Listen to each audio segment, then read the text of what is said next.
സത്യത്തിൽ നമ്മുടെ സമയം എവിടെയാണ് പോകാറുള്ളത് എന്ന് നിങ്ങൾ നോക്കുക.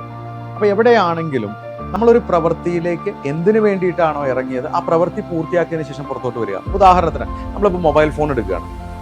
നമ്മൾ പണ്ട് കാലത്ത് പത്രം വായിക്കുമ്പോൾ എങ്ങനെ ഒരു പത്രം വായിക്കും, അത് കഴിഞ്ഞു കഴിഞ്ഞാൽ പിന്നെ അതിന് വേസ്റ്റ് പേപ്പർ എന്നാ പറയുക, ശരിയല്ലേ? പക്ഷെ നമ്മളൊരു മൊബൈൽ ഫോൺ എടുത്ത് നോക്കിയേ, നമ്മൾ എന്താ ചെയ്യുന്നത്? അതിലോട്ട് കയറി കഴിഞ്ഞാൽ നമ്മൾ എന്തിനു വേണ്ടിയിട്ടാണോ കയറിയത് ആ കാര്യം കഴിഞ്ഞാൽ വീണ്ടും ഒന്ന് തോണ്ടാം, അടുത്തതിലേക്ക് പോവാം, റീലിലേക്ക് പോവാം. അതിങ്ങനെ പോയി നമ്മൾ പോലും അറിയാതെ നമ്മുടെ മണിക്കൂറുകൾ നമ്മൾ നഷ്ടപ്പെട്ടിട്ടുണ്ടാവും.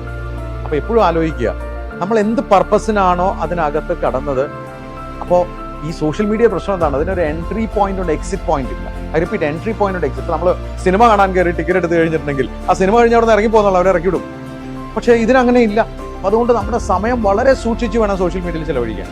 അതിന് ഒരു ടൈം വെക്കുന്നത് നല്ലതാണ്. അതായത് ഇത്ര സമയം തൊട്ട് ഇത്ര സമയം വരെ, ആ സമയം ഒരു അലാം സെറ്റ് ചെയ്ത് വയ്ക്കുക, അതോടുകൂടി നിർത്തിയേക്കുക. അല്ലെങ്കിൽ നമ്മളെ കൊണ്ട് പോകുന്നത് സോഷ്യൽ മീഡിയ. Please understand.